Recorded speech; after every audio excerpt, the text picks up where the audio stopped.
எல்லாரும் எப்படி இருக்கீங்க? எல்லாரும் நல்லா இருப்பீங்க அப்படின்ற நம்பிக்கையோட இன்னைக்கு நம்ம தன்னம்பிக்கையை ஏற்படுத்தக்கூடிய ஒரு பொன்மொழியை பார்க்கலாம் ஸ்டூடெண்ட்ஸ். முடியாது என்பது மூட நம்பிக்கை, முடியுமா என்பது அவநம்பிக்கை, முடியும் என்பதே தன்னம்பிக்கை. தன்னம்பிக்கையோட நம்ம இன்னைக்கு தமிழ் பாடத்துல இருக்கக்கூடிய செய்யுள் பகுதியான தமிழ் கும்மி அப்படின்ற ஒரு பாடலை பார்க்க போறோம் ஸ்டூடெண்ட்ஸ். தமிழ் கும்மி பாடலை பார்க்கறதுக்கு முன்னாடி தமிழ்னா என்ன அப்படின்னு சொல்லிட்டு சில தகவல்களை நம்ம தெரிஞ்சுக்கலாம் ஸ்டூடெண்ட்ஸ். தமிழ் என்னும் சொல்லின் பொருளே பார்த்தீங்க அப்படின்னு சொன்னோம்னா எளிமை, இனிமை அப்படின்னு சொல்லக்கூடிய இரண்டு பொருளை தரும் அப்படின்றத பார்க்கிறோம். தமிழ் என்னும் சொல்லின் பொருள் எளிமை, இனிமை. மிகவும் எளிமையான மொழி நம்முடைய தமிழ் மொழி அப்படின்றத பார்க்கிறோம். படித்தாலும் நம்ம கற்றாலும் சரி, ரொம்ப எளிமையாக மற்றவர்கள் மனதில் பதியக்கூடிய ஒரு மொழி தான் நம்முடைய தமிழ் மொழி. அதே போல ரொம்ப இனிமையான மொழி, கற்க கற்க படிக்க படிக்க ஆர்வத்தை தூண்டக்கூடிய ஒரு மொழி தான் நம்முடைய தமிழ் மொழி அப்படின்றத பார்க்கிறோம். ஸோ அப்படிப்பட்ட தமிழ் மொழியில இருக்கக்கூடிய ஒரு கும்மி பாடல் தான் இன்னைக்கு நம்ம பார்க்க போறோம் ஸ்டூடெண்ட்ஸ். கும்மி அப்படின்னு சொன்னாலே உங்களுக்கெல்லாம் ஞாபக விஷயம் கும்மி பாடல். கும்மி பாடல் அப்படின்னு சொன்னாலே இந்த கிராமப்புறங்கள்ல பாடக்கூடிய ஒரு பாடல். Yes, correct. நாட்டுப்புற வகைகள்ல ஒன்றுதான் நம்முடைய கும்மி பாடல் அப்படின்றத பாக்குறோம். கும்மி பாடல் அப்படின்னு சொன்னோம்னாலே பெண்கள் எல்லாம் வட்டமா நின்று கும்மி அடித்து பாடக்கூடிய ஒரு பாடல் தான் கும்மி பாடல். இந்த கும்மி பாடல் பாத்தீங்க அப்படின்னு சொன்னா ஏதாவது ஒரு மைய கருத்தை வைத்துதான் இந்த கும்மி பாடல்கள் இசைக்கப்படும் அப்படின்றத பாக்குறோம். சோ என்ன மைய கருத்தை கொண்டு அவங்க இந்த பாடலை பாடியிருப்பாங்க அப்படின்னு பார்த்தோம்னா ஏதாவது ஒரு மைய கருத்து. என்ன மைய கருத்தா இருக்கலாம்?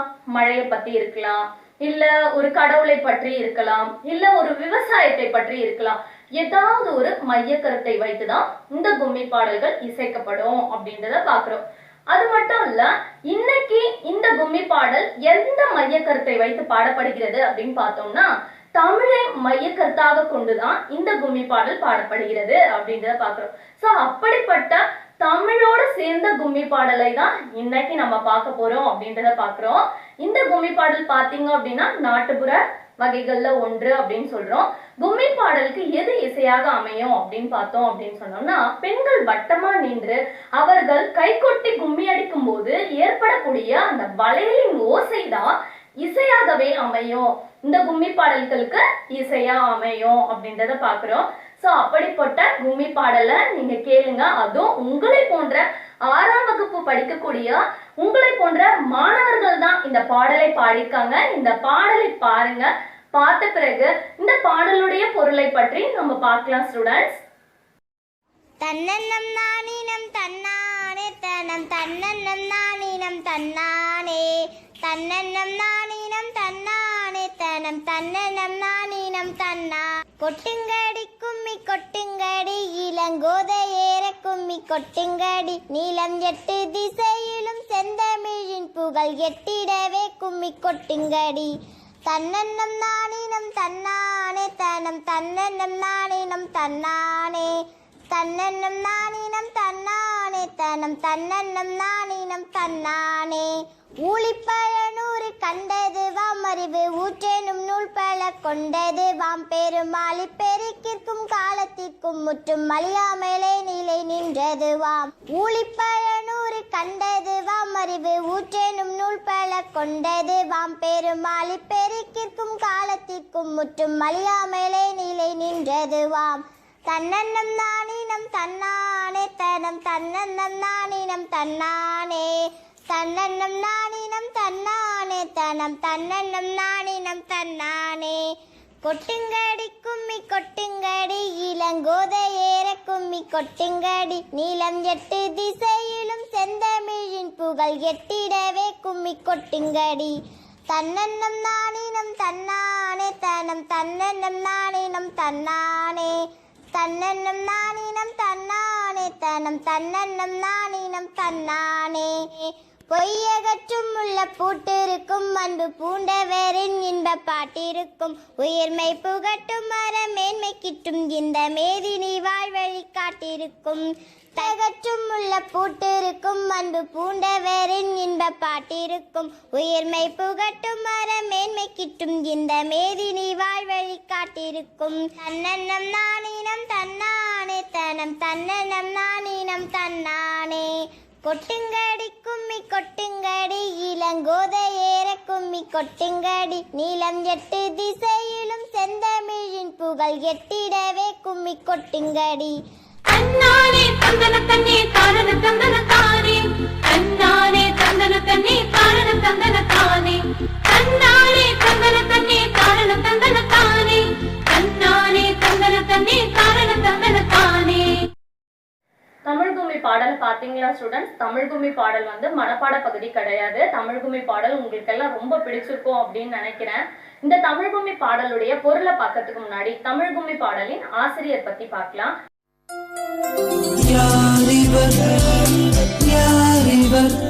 என் இனம் என் நாடு நிலைகையில் எதனையும் பெரிதென எண்ண மாட்டேன் என்று முழங்கியவர் இவர். சேலத்தில் 1933ஆம் ஆண்டு இதே நாளில் பிறந்தார் இவர் பள்ளியில் படித்த போதே கையெழுத்து பத்திரிகைகளை நடத்தினார். பாவாணர் இவருக்கு கல்லூரியில் ஆசிரியராக இருந்தார். 1959ஆம் ஆண்டு தென்மொழி இலக்கிய இதழை தொடங்கினார் இவர். 1965ஆம் ஆண்டு இந்தி திணிப்புக்கு எதிராக தனது பேச்சாலும் பாடல்களாலும் பெரும் பங்காற்றினார். இவர் கொய்யாக்கனி, உலகியல் 100, கழுதை அழுதகதை என ஏராளமான காவியங்களை எழுதியுள்ளார்.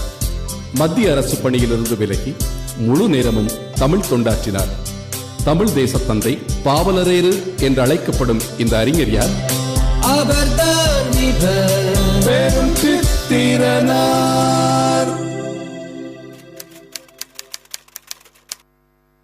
தமிழ் கும்மி பாடலின் ஆசிரியர் பெருஞ்சித்திரனார். தமிழ் கும்மி பாடலின் ஆசிரியர் பெருஞ்சித்திரனார்.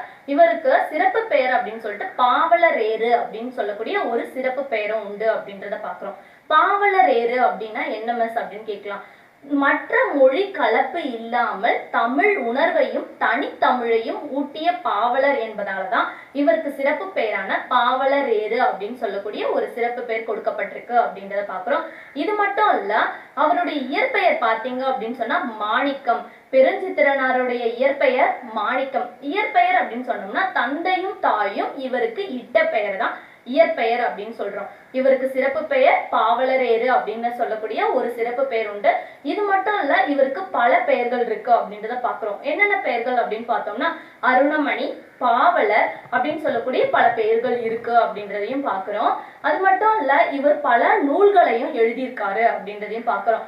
என்னென்ன நூல்கள், பெருஞ்சித்திரனார் எழுதிய நூல்கள் என்னென்ன அப்படின்னு பார்த்தோம் அப்படின்னு சொன்னோம்னா பாவிய கொத்து, கனிச்சாறு, நூறாசியம், கொய்யாக்கனி அப்படின்னு சொல்லக்கூடிய பல நூல்களை எழுதியிருக்காரு அப்படின்றத பாக்குறோம். என்னென்ன நூல்கள் எழுதியிருக்காரு? பாவிய கொத்து, நூறாசிரியம், கொய்யாக்கனி, கனிச்சாறு அப்படின்னு சொல்லக்கூடிய பல நூல்களை எழுதியிருக்காரு அப்படின்றத பாக்குறோம். அது மட்டும் இல்ல, பல இதழ்களையும் நடத்தியிருக்காரு. இதழ்கள்னா என்ன மிஸ் அப்படின்னு கேக்குறீங்களா? இப்ப இருக்கக்கூடிய இந்த ஆனந்த விகடன், கற்கண்டு போன்ற பல இதழ்கள், வார இதழ்கள், மாத இதழ்கள் அப்படின்னு சொல்லுவோம்னா அப்படிப்பட்ட பல இதழ்களைய அக்காலத்திலேயே பெருஞ்சித்திரனார் நடத்தியிருக்காரு. என்னென்ன இதழ்கள் அப்படின்னு பார்த்தோம்னா தென்மொழி, தமிழ்ச்சிட்டு, தமிழ் நிலம் போன்ற பல இதழ்களையும் நடத்தியிருக்காரு அப்படின்றத பாக்குறோம். அது மட்டும் இல்ல ஸ்டூடெண்ட், இந்த கொட்டுங்கடி கும்மி கொட்டுங்கடி அப்படின்னு சொல்லக்கூடிய இந்த தமிழ் கும்மி பாடல் கூட பாத்தீங்க அப்படின்னு சொன்னோம்னா கனிச்சாறு, அவர் எழுதிய நூல்கள் பார்த்தோம்ல, கனிச்சாறு அப்படின்னு சொல்லக்கூடிய அந்த நூல் பகுதியில இருந்துதான், இந்த பாடப்பகுதியில அந்த கனிச்சாறு அப்படின்ற நூல்ல இருந்துதான் இந்த தமிழ் கும்மி பாடல் கொடுக்கப்பட்டிருக்கு அப்படின்றத பாக்குறோம். இந்த கனிச்சாறு பகுதி பாத்தீங்கன்னா 8 தொகுதிகளாக வெளிவந்திருக்கு அப்படின்றதையும் பாக்குறோம் ஸ்டூடெண்ட். இது வரைக்கும் ஆசிரியர் குறிப்பு உங்களுக்கு எல்லாம் நல்லா புரிஞ்சிருக்கும் அப்படின்னு நினைக்கிறேன். இதுக்கப்புறமா நம்ம தமிழ் கும்மி பாடலுடைய பொருளை பார்க்கலாம் ஸ்டூடெண்ட்ஸ். தமிழ் கும்மி பாடலுடைய முதல் பத்திய பாருங்க. கொட்டுங்கடி கும்மி கொட்டுங்கடி இளங்கோதையரே கும்மி கொட்டுங்கடி, கொட்டுங்கடி கும்மி கொட்டுங்கடி இளங்கோதையரே கும்மி கொட்டுங்கடி, நிலம் 8 திசையிலும் செந்தமிழின் புகழ் எட்டிடவே கும்மி கொட்டுங்கடி. நிலம் 8 திசையிலும் செந்தமிழின் புகழ் எட்டிடவே கும்மி கொட்டுங்கடி. கொட்டுங்கடி கும்மி கொட்டுங்கடி, இளங்கோதையரே கும்மி கொட்டுங்கடி. இந்த பாடல் முதல் பத்தி பாத்தீங்களா, நல்லா இருந்ததா? சோ இந்த பாடலுடைய பொருளை பார்க்கலாம் ஸ்டூடெண்ட்ஸ். இளம் பெண்களே, தமிழின் புகழ் 8 திசையிலும் பரவிடும் வகையில் கைகளை கொட்டி கும்மி அடிப்போம். அந்த முதல் பத்திக்கான பாடலுடைய பொருள் பாத்தீங்களா, என்ன சொல்லியிருக்காங்க? இளம் பெண்களே வாருங்கள், 8 திசையிலும் தமிழின் புகழ் பரவிடும் வகையில கும்மி அடிப்போம் அப்படின்னு சொல்லிட்டு ஆசிரியர் எவ்வளவு அழகா இளம் பெண்களை பார்த்து அழைத்திருக்காரு அப்படின்றத பாக்குறோம். என்ன சொல்லியிருக்காரு? இளம் பெண்களை கும்மி அடித்தல் அப்படின்னு சொன்னோம்னாலே நம்ம முன்னையே சொன்னோம், வட்டமா நின்று பெண்கள் எல்லாம் கை கொட்டி கும்மி அடிக்கக்கூடியதுதான் அப்படின்றத பாக்குறோம். இந்த கும்மி பாடல்கள்லாம் பார்த்தோம்னா ஏதாவது ஒரு மைய கருத்தை கொண்டிருக்கும் அப்படின்றத பாக்குறோம். சோ இந்த மைய கருத்து பார்த்தோம்னா தமிழை தான் என்ன சொல்றாரு, 8 திசைகளிலும் உலகம் முழுவதும் பரவிடும் வகையில கும்மி அடிப்போம், கை கொட்டி கும்மி அடிப்போம் அப்படின்னு சொல்லிட்டு இளம் பெண்களை வாருங்கள் அப்படின்னு சொல்லி அவ்வளவு அழகா ஆசிரியர் கூறியிருக்காரு அப்படின்றத இந்த முதல் பத்தியில நம்ம பாக்குறோம் ஸ்டூடெண்ட். உங்களுக்கெல்லாம் இந்த முதல் பத்தி நல்லா புரிஞ்சிருக்கும் அப்படின்னு நினைக்கிறேன். இதுக்கப்புறம் செகண்ட் பத்திய பாருங்க. கொட்டுங்கடி கும்மி கொட்டுங்கடி, இளங்கோதையரே கும்மி கொட்டுங்கடி, ஊழி பல நூறு கண்டதுவாம், அறிவு ஊற்றனும் நூல் பல கொண்டதுவாம், பெருமழை பெருக்கிருக்கும் காலத்திற்கும் முற்றும் அழியாமலே நிலை நின்றதுவாம், ஊழி பல நூறு கண்டதுவாம், அறிவு ஊற்றனும் நூல் பல கொண்டதுவாம், பெருமழை பெருக்கிருக்கும் காலத்திற்கும் முற்றும் அழியாமலே நிலை நின்றதுவாம். பாடலின் பொருளை பாருங்க. பல நூறு ஆண்டுகளை கண்டது தமிழ் மொழி, அறிவு ஊற்றாகிய நூல்கள் பலவற்றை கொண்ட மொழி, பெரும் கடல் சீற்றங்கள் கால மாற்றங்கள் ஆகிய எவற்றாலும் அழியாமல் நிலைத்திருக்கும் மொழி. பல நூறு ஆண்டுகளை கண்டது தமிழ் மொழி, அறிவு ஊற்றாகிய நூல்கள் பலவற்றை கொண்ட மொழி, பெரும் கடல் சீற்றங்கள் கால மாற்றங்கள் ஆகிய எவற்றாலும் அழியாமல் நிலைத்திருக்கும் மொழி. இரண்டாவது பத்திய பாத்தீங்களா ஸ்டூடெண்ட்ஸ், என்ன சொல்லியிருக்காங்க? ஊழி பல நூறு கண்டதுவாம், அறிவு ஊற்றாகிய நூல் பல கொண்டதுவாம், பெரும் ஆழி பெருக்கிற்கும் காலத்திற்கும் முற்றும் அழியாமலே நிலை நின்றதுவாம். எவ்வளவு அழகா சொல்லியிருக்காங்க பாருங்க. ஊழி அப்படின்னு சொன்னோம்னா நீண்டது ஒரு காலப்பகுதி அப்படின்னு சொல்லணும். பல நூறு ஆண்டுகளை கண்டதுதான் நம்முடைய தமிழ் மொழி. இன்றையிலும் நம்ம என்ன சொல்லிட்டு இருக்கோம், நம்முடைய இந்த மொழிகளுடைய அந்த எழுத்துக்களுடைய வடிவங்கள்லாம் பாருங்க, நம்ம தமிழ் மொழியோட எழுத்துக்களுடைய வடிவங்கள், இந்த வடிவங்கள்லாம் பார்க்கும் போதே நமக்கு தெரிஞ்சிருக்கும் இந்த நம்முடைய தமிழ் மொழி பல நூறு ஆண்டுகளை கடந்து வாழ்ந்து கொண்டிருக்கக்கூடிய ஒரு மிகப்பெரிய மொழி தான் நம்முடைய தமிழ் மொழி அப்படின்றத பாக்குறோம். அது மட்டும் இல்ல, அறிவு நூற்றாகிய பல நூல்களை கொண்ட மொழி அப்படின்னு சொல்றோம். அறிவு நூற்றாகிய நூல்கள் அப்படின்னு சொன்னோம்னா என்னென்ன நூல்கள் சொல்லலாம்? மிகவும் தமிழ்லயே மிகப்பெரிய என்ன சொல்றோம், மிகவும் பழமையான ஒரு நூல் அப்படின்னு சொன்னோம்னா தொல்காப்பியர் எழுதிய தொல்காப்பியம் தான் அப்படின்னு சொல்றோம். சோ அப்படிப்பட்ட மிகப்பெரிய பழமையான நூல்களை எல்லாம், தொல்காப்பியம், 8 தொகை நூல்கள், திருக்குறள் போன்ற பல நூல்களை எல்லாம் கொண்ட ஒரு மொழி தான் நம்முடைய தமிழ் மொழி அப்படின்றத பாக்குறோம். அது மட்டும் இல்ல, பெரும் ஆழி பெருக்கிற்கும் காலத்திற்கும் முற்றும் அழியாமலே நிலை நின்றதுவாம். பெரும் ஆழி பெருக்கு அப்படின்னு சொன்னோம்னா, ஆழி பெருக்கு அப்படின்னு சொன்னோம்னா பொருள் கூறுக பாத்தீங்கன்னா கடல்கோள். கடல்கோள் அப்படின்னு சொன்னோம்னா சுனாமி அப்படின்னு சொல்றோம். சுனாமி அப்படின்னு சொல்லக்கூடிய பல கடல் சீற்றங்களாலும் பல கால மாற்றங்கள், கால மாற்றம் அப்படின்னா மழை வெள்ளம் போன்ற இயற்கை மாற்றங்களாலும் இன்றளவும் நம்மிடையே வாழ்ந்து கொண்டிருக்கக்கூடிய ஒரு மொழி தான் நம்முடைய தமிழ் மொழி அப்படின்றத பாக்குறோம். சோ அன்னைக்கு காலத்திலலாம் பாத்தீங்க அப்படின்னு சொன்னோம்னா சுனாமி போன்ற பேர் அலைகளால என்ன ஆயிடும், ஒரு நாடோ ஒரு கண்டமுமே வந்து அழிஞ்சிடும் அப்படின்றதெல்லாம் பார்த்திருக்கோம். அப்படி அந்த கண்டமோ அந்த நாடோ அழியும் போது அங்கு வாழக்கூடிய மக்களும் சேர்ந்து அழிந்துருவார்கள் அப்படின்றதை பாக்குறோம். அப்படி மக்கள் அழிந்தார்கள் அப்படின்னு பார்த்தோம்னா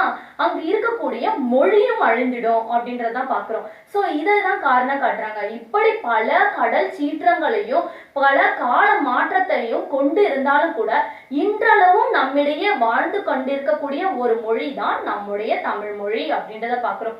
இததான் வந்து இந்த இரண்டாவது பத்தியில அவ்வளவு அழகா சொல்லியிருக்காங்க. ஊழி பல நூறு கண்டதுவாம், அறிவு நூற்றாகிய பல நூல்களை கொண்டதுவாம், பெரும் ஆழி பெருக்கிற்கும் காலத்திற்கும் முற்றும் அழியாமலே நிலை நின்றதுவாம் அப்படின்னு சொல்லி இரண்டாம் பத்தியில சொல்லியிருக்காங்க. இதுக்கப்புறம் மூன்றாவது பத்திய பாருங்க ஸ்டூடெண்ட்ஸ். பொய்யகற்றும் உள்ள பூட்டருக்கும் அன்பு பூண்டவரின் இன்ப பாட்டிருக்கும். பொய்யகற்றும் உள்ள பூட்டருக்கும் அன்பு பூண்டவரின் இன்ப பாட்டிருக்கும். உயிர்மை புகட்டும் மரமேன்மை கிட்டும் இந்த மேதி நீ வாழ்விழி காட்டிருக்கும். உயிர்மை புகட்டும் மரமேன்மை கிட்டும் இந்த மேதி நீ வாழ்விழி காட்டிருக்கும். ஸோ இந்த பாடலுடைய பொருளை பாருங்க ஸ்டூடெண்ட்ஸ். தமிழ் பொய்யை அகற்றும் மொழி, அது மனதின் அறியாமையை நீக்கும் மொழி. அன்புடைய பலரின் இன்பம் தரும் பாடல்கள் நிறைந்த மொழி. உயிர் போன்ற உண்மையை ஊட்டும் மொழி, உயர்ந்த அறத்தை தரும் மொழி. இந்த உலகம் சிறந்து வாழ்வதற்கான வழிகளையும் காட்டும் மொழி தமிழ் மொழி. மூன்றாவது பத்தியோட பாடலுடைய பொருள் பார்த்திருப்பீங்க. என்ன சொல்லியிருக்காங்க பாருங்க ஸ்டூடெண்ட். பொய் அகற்றும் உள்ள பூட்டருக்கும் அன்பு பூண்டவரின் இன்ப பாட்டு இருக்கும். பொய்யை அகற்றும் மொழி அப்படின்னு சொல்றாங்க. பொய்யை அகற்றும் மொழின்னா என்ன? நம் மனதில் தோன்றக்கூடிய தவறான எண்ணங்களை அகற்றக்கூடிய மொழி. நம்முடைய மொழி பேசும்போது பாத்தீங்க அப்படின்னா நம்ம பொய்யே சொல்லணும் அப்படின்னு நினைச்சா கூட பொய்யெல்லாம் சொல்லக்கூடாது அப்படின்னு சொல்லிட்டு அன்னைக்கு காலத்துல இருந்து இன்னைக்கு வரைக்கும் நம்முடைய தாத்தா பாட்டிலாம் என்ன சொல்லுவாங்க, பொய் சொல்லக்கூடாதுமா அப்படின்னு சொல்லுவாங்க. பாத்துருக்கீங்களா?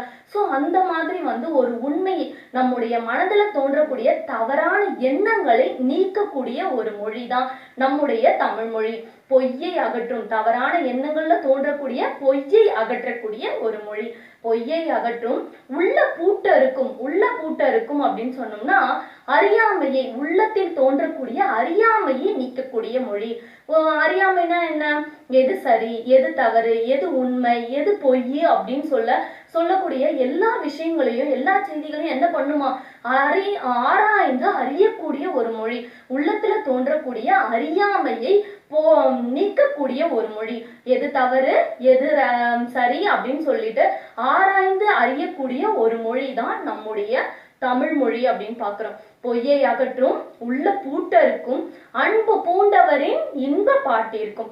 அன்பு பூண்டவரின் இன்ப பாட்டிருக்கும் அப்படின்னு சொன்னா என்ன அர்த்தம்? அன்பு பூண்டவர்கள், நம்முடைய தமிழ் மொழி மீது மிகப்பெரிய அன்பு கொண்டவர்கள் யாரெல்லாம் சொல்லுவோம்? அந்த காலத்துல வாழ்ந்த பாரதியார், பாரதிதாசன், பெருஞ்சித்தினரார் போன்றவர்கள்லாம் தமிழ் மொழி மீது மிகப்பெரிய அன்பு பூண்டவர்கள். அப்படி அன்பு கொண்டவர்களுடைய இன்பமான பாடல்களை, இன்பம் தரும் பல பாடல்களை கொண்ட ஒரு மொழிதான். அவர்களுடைய பல நல்ல இனிமையாக கேட்கக்கூடிய இன்பமான, நம் கேட்டால் கூட ரொம்ப இன்பத்தை தரக்கூடிய பல பாடல்களை கொண்ட ஒரு மொழி தான் நம்முடைய தமிழ் மொழி அப்படின்றத பாக்குறோம். என்ன சொல்லியிருக்காங்க? பொய்யகற்றும் உள்ள பூட்டருக்கும் அன்பு பூண்டவரின் இன்ப பாட்டிருக்கும் உயிர் மெய்ப்புகட்டும் அறமேன்மை கிட்டும். என்ன சொல்றாங்க? உயிர் மெய்ப்புகட்டும், உயிருக்கு தேவையான உண்மையான அறக்கருத்துக்களை, உயிர் வாழ்றதுக்கு தேவையான என்ன சொல்றோம், உயிர் மாதிரி வாழக்கூடிய உண்மையை மட்டுமே, உயிர் போனாலும் போகலாம் ஆனா என்ன சொல்ல மாட்டாங்க, பொய் பேச மாட்டாங்க, உண்மையை மட்டுமே எடுத்து கூறக்கூடிய ஒரு மொழிதான். உயிருக்கு ஆதாரமாக விலகக்கூடிய ஒரு உண்மையை மட்டுமே பேசக்கூடிய ஒரு மொழிதான் நம்முடைய தமிழ் மொழி. உயிர் மெய்ப்புகட்டும், உண்மையை மட்டும் சொல்லக்கூடிய ஒரு மொழிதான் நம்முடைய தமிழ் மொழி அப்படின்றத பாக்குறோம். உயிர் மெய்ப்புகட்டும் அறமேன்மை கிட்டும். அறமேன்மை கிட்டும் அப்படின்னு சொன்னோம்னா என்ன? நம்முடைய உலகத்தில் வாழ்வதற்கு தேவையான அறங்களை எல்லாம் எடுத்து சொல்லக்கூடிய மொழி. அறங்கள்னா என்ன? மற்றவர்களுக்கு கொடுத்து உதவுவது, அதுவும் ஈகைனா என்ன? கைமாறு கருதாது உதவுவதுதான். ஏழை எளியவர்களுக்கு கொடுத்து உதவுவதுதான் ஈகை அப்படின்னு சொல்றோம். பிற உயிர்களுக்கு துன்பம் அளிக்காமல் இருப்பது, இதெல்லாம் தான் தர்மம் அப்படின்னு சொல்றோம். அறமேன்மை, இதெல்லாம் அறங்கள் சொல்றோம். எது? மற்றவர்களுக்கு துன்பம் தராமல் இருக்கிறது, மற்ற உயிர்களுக்கு துன்பம் தராமல் இருப்பது, ஏழை எளியவர்களுக்கு உதவுவது, கைமாறு கருதாது, மற்றவர்களிடமிருந்து எந்த ஒன்றையும் கைமாறு கருதாமல் உதவுவதுதான் அறம். இப்படிப்பட்ட பல அறங்களையும் எடுத்து சொல்லக்கூடிய ஒரு மொழிதான் நம்முடைய தமிழ் மொழி. இப்படிப்பட்ட பல அறங்களையும் எடுத்து சொல்லி இந்த உலகம் முழுவதும் வாழ்வதற்கான பல வழிகளையும் நெறிகளையும் எடுத்து சொல்லக்கூடிய மொழிதான் நம்முடைய தமிழ் மொழி அப்படின்றத பாக்குறோம். என்னென்ன சொல்லியிருக்காங்க பாருங்க. பொய்யை அகற்றும் மொழி, உள்ள பூட்டருக்கும், உள்ளத்தில் தோன்றக்கூடிய அறியாமையை நீக்கும் மொழி, அன்பு பூண்டவரின் இன்ப பாட்டிருக்கும். அன்பு பூண்டவர்கள் அப்படின்னு சொன்னோம்னா பாரதியார், பாரதிதாசன், பெருஞ்சித்திரனார் போன்றவர்களுடைய இன்பமான பல பாடல்களை கொண்ட மொழிதான் நம்முடைய தமிழ் மொழி அப்படின்றத பாக்குறோம். அது மட்டும் இல்ல, உயிர் மெய்ப்புகட்டும் உண்மையை மட்டுமே, உயிர் போன்ற உண்மையை மட்டுமே எடுத்து சொல்லக்கூடிய மொழி தான் நம்முடைய தமிழ் மொழி. அறமேன்மையை கிட்டும், அறமேன்மை கிட்டும், அறங்களை எல்லாம் எடுத்து சொல்லி இந்த உலகம் முழுவதும் வழிகளோட, ஒரு வழிமுறையோட, ஒரு நெறியோட வாழக்கூடிய பல உண்மைகளை எடுத்து சொல்லக்கூடிய மொழி தான் நம்முடைய தமிழ் மொழி அப்படின்றத பார்க்குறோம். ஸோ இது வரைக்குமோ தமிழ் மொழியோட சிறப்புகளை பற்றியும் தமிழ் மொழியை பற்றியும் நிறைய தெரிஞ்சிருப்பீங்க அப்படின்னு நினைக்கிறேன். தமிழ் மொழியை பற்றி சொல்லக்கூடிய ஒரு பாடலை கேளுங்க ஸ்டூடெண்ட்ஸ்.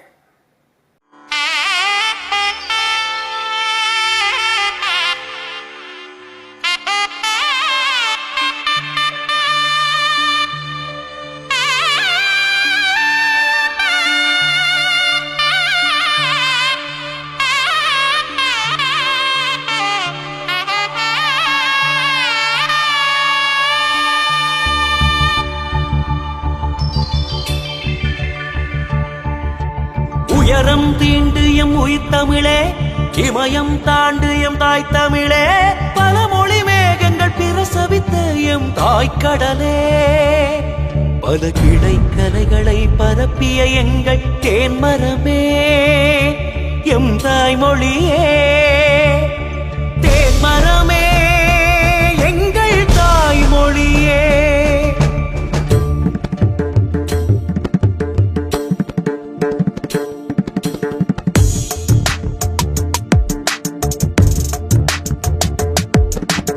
உயரம் தீண்டு எம் உயிர் தமிழே, இமயம் தாண்டு எம் தாய் தமிழே, பல மொழி மேகங்கள் பிரசவித்த எம் தாய்க்கடலே, பல கிளை கலைகளை பரப்பிய எங்கள் தேன்மரமே, எம் தாய்மொழியே, தேன்மரமே எங்கள் தாய்மொழியே.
வள்ளுவன் கவிதைகள் வாழும் பாரதி ஏற்றிய சூரியன் சீரும் எத்தனை வியப்படா ஆண்ட தலைக்கணம், அத்தனை சிறப்படாதி தமிழினம். உயரம் தீண்டு எம் உயிர் தமிழே, இமயம் தாண்டு எம் தாய் தமிழே, பல மொழி மேகங்கள் பிரசவித்த எம் தாய்க்கடலே, பல கிளை கலைகளை பரப்பிய எங்கள் தேன்மரமே, எம் தாய்மொழியே.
பரப்பிய எங்கள் தேன்மரமே எம் தாய்மொழியே தேன்மரமே எங்கள் தாய்மொழியே தமிழே தமிழே தமிழே தமிழே தமிழே தமிழே தமிழே தமிழே தமிழே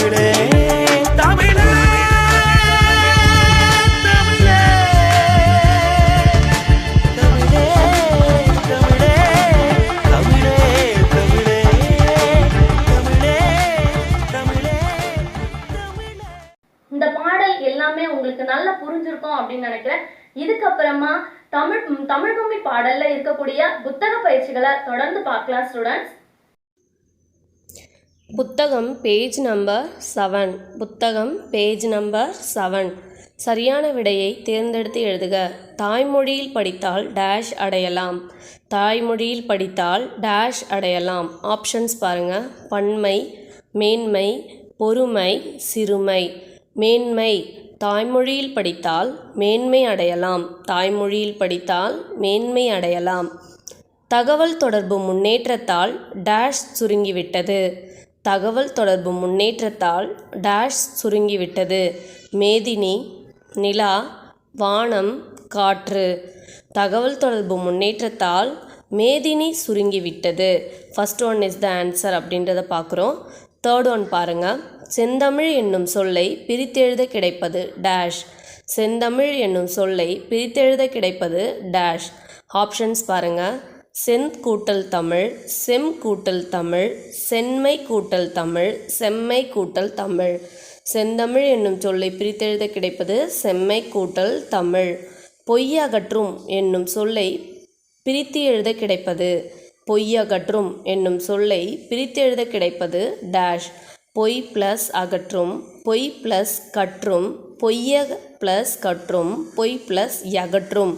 பொய்யகற்றும் என்னும் சொல்லை பிரித்தெழுத கிடைப்பது first one is the answer அப்படின்றத பார்க்குறோம். பொய் ப்ளஸ் அகற்றும். பொய்யகற்றும் என்னும் சொல்லை பிரித்தெழுத கிடைப்பது பொய் ப்ளஸ் அகற்றும். பாட்டு ப்ளஸ் இருக்கும் என்பதை சேர்த்தெழுத கிடைப்பது. பாட்டு ப்ளஸ் இருக்கும் என்பதை சேர்த்தெழுத கிடைப்பது ஆப்ஷன்ஸ் பாருங்கள். பாட்டிருக்கும், பாட்டிருக்கும், பாடியிருக்கும், பாடியிருக்கும். பாட்டு ப்ளஸ் இருக்கும் என்பதை சேர்த்தெழுத கிடைப்பது பாட்டிருக்கும். First one is the answer அப்படின்றத பார்க்குறோம். சிக்ஸ்த் ஒன் பாருங்கள். எட்டு கூட்டல் திசை என்பதை சேர்த்து எழுத கிடைப்பது டேஷ். எட்டு திசை, எட்டி திசை, எட்டு திசை, எட்டி இசை. எட்டு ப்ளஸ் திசை என்பதை சேர்த்து எழுத கிடைப்பது எட்டு திசை. First one is the answer. எட்டு கூட்டல் திசை என்பதை சேர்த்து எழுத கிடைப்பது எட்டு திசை. நயம் உணர்ந்து எழுதுக. பாடல் அடிகளில் முதல் எழுத்து ஒன்று போல் வரும் மோனை சொற்களை எடுத்து எழுதுக. முதல் எழுத்து ஒன்று போல் வரும் மோனை சொற்களை எடுத்து எழுதணும். முதல் எழுத்து ஒன்று போல் வரக்கூடிய அந்த பாடலில் இருக்கக்கூடிய முதல் எழுத்து ஒன்று போல் வரக்கூடிய எழுத்துக்களை இங்கே பாருங்கள். ஊழி, ஊற்று. ஊழிலையும் ஊற்றுலேயும் முதல் எழுத்து ஒன்று போல் வரக்கூடிய சொற்கள் அப்படின்றத பார்க்குறோம். அடுத்தது பாருங்கள். அழியாமல், அகற்றும். முதல் எழுத்து ரெண்டுத்துக்கும் பாருங்கள் ஆ. அழியாமல் அப்படின்னு சொல்லும்போது ஆ முதல் எழுத்து, அகற்றும் அப்படின்னும் போது ஆ முதல் எழுத்து அப்படின்றத பார்க்குறோம். ஸோ பாடல் அடிகளில் முதல் எழுத்து ஒன்று போல் வரும் மோனை சொற்களை எடுத்து எழுதுக. ஊழி, ஊற்று, அழியாமல், அகற்றும். இரண்டாவது பாருங்கள். பாடல் அடிகளில் இரண்டாம் எழுத்து ஒன்று போல் வரும் எதுகை சொற்களை எடுத்து எழுதுக. பாடல் அடிகளில் இரண்டாம் எழுத்து ஒன்று போல் வரும் எதுகை சொற்களை எடுத்து எழுதுக. இரண்டாம் எழுத்து அப்படின்னு பார்க்கும்போது எட்டு திசை, எட்டிடவே. இதில் இரண்டாம் எழுத்து என்னன்னு பாருங்கள். எட்டு திசையில் இட்டு. அதே மாதிரி எட்டிடவே, அதில் இரண்டாம் எழுத்து என்ன? இட்டு. ஸோ எட்டு திசை, எட்டிடவே. செகண்ட் ஆப்ஷன் பாருங்கள். பொய், மெய். இதில் எப்படி ஃபஸ்ட்டு செகண்ட் எழுத்து ஒன்று போல் வருதுன்னு பாருங்கள். போ அப்படின்றது முதல் எழுத்து, ஈ அப்படின்றது இரண்டாம் எழுத்து. So he. அதே மாதிரி மெய்யில் இரண்டாம் எழுத்து பாருங்கள், ஈ. ஸோ பொய், மெய் இரண்டாம் எழுத்து ஒன்று போல் வரக்கூடிய சொற்கள் அப்படின்றத பார்க்குறோம் ஸ்டூடெண்ட்ஸ். தமிழ்கும்மி பாடல்ல இருக்கக்கூடிய புத்தக பயிற்சிகள் எல்லாமே உங்களுக்கு புரிஞ்சிருக்கும் அப்படின்னு நினைக்கிறேன். இதுக்கப்புறமா அடுத்த ஒரு பாடப்பகுதியில் நான் உங்களை பார்க்குறேன் ஸ்டூடெண்ட். நன்றி மாணவர்களே.